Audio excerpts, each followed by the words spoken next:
Hi guys, ayan magluluto ako ng burger steak. Ayan, ito gagamitin kong cream. Galing pa yun sa Pinas. At yan, ipipride ko muna yung patties. Ayan. Ayan na nga, naprito ko guys.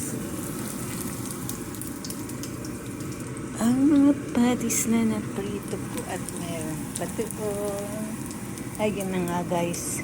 Isa na din sa butter. Butter na. Ilagay ko yung mushroom.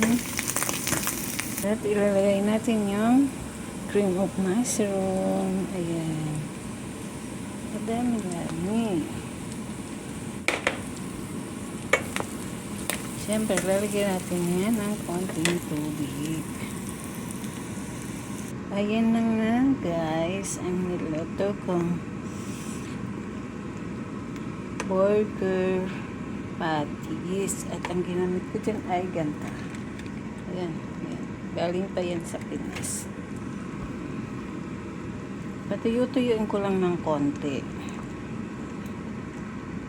Guys, di ko na ni-reduce ang sabaw kasi mas masarap yun sa sauce. Ang lasa niya. Ayan. Sauce pa lang ulam na. At ang lapot niya.